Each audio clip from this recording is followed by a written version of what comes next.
With the House Intelligence Committee on Monday prepared to hold hearings on Russian influence in the 2016 election, the president issued tweets that did not hold up well as the testimony unfolded.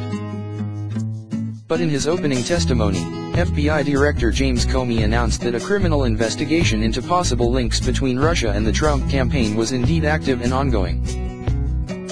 I have been authorized by the Department of Justice to confirm that the FBI, as part of our counterintelligence mission, is investigating the Russian government's efforts to interfere in the 2016 presidential election, and that includes investigating the nature of any links between individuals associated with the Trump campaign and the Russian government, and whether there was any coordination between the campaign and Russia's efforts. As with any counterintelligence investigation, this will also include an assessment of whether any crimes were committed. In an unusual declassified report released in January, the CIA, the FBI, and the National Security Agency had announced that they had high confidence that Russian President Vladimir Putin ordered an influence campaign in 2016 aimed at the US presidential election, and that Putin and the Russian government developed a clear preference for President-elect Trump.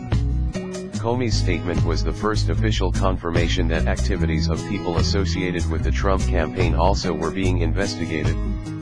Moreover, Comey firmly rejected Trump's tweeted claim on March 4 that former President Barack Obama had ordered wiretaps of him in the Trump Tower. "I have no information that supports those tweets, and we have looked carefully inside the FBI," Comey said.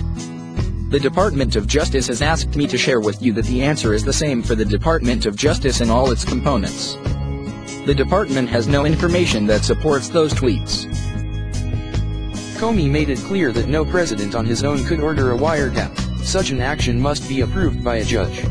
Meanwhile, NSA Director Michael S. Rogers dismissed the White House suggestion that Obama asked British intelligence to spy on Trump, a claim already angrily rejected by Britain.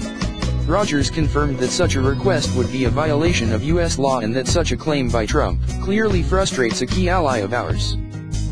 The testimony overall was clearly damaging to the White House. But then the president's other Twitter account tried to make lemonade out of lemons.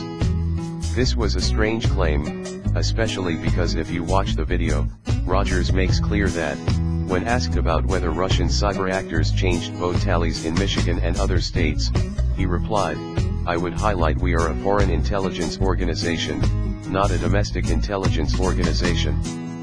So it would be fair to say, we are probably not the best organization to provide a more complete answer." Indeed, when later asked about the presidential tweet, Comey said it did not reflect what he and Rogers had said. "It certainly wasn't our intention to say that today." Undeterred, the president's Twitter account sent up another flare. But this was also false. Comey was specifically talking about the January 6 document issued by the intelligence agencies, a document that the Trump White House has largely ignored, except to suggest it was fake.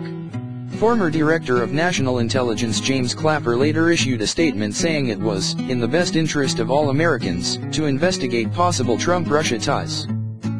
Comey was very careful not to discuss individuals, such as fired National Security Advisor Michael Flynn.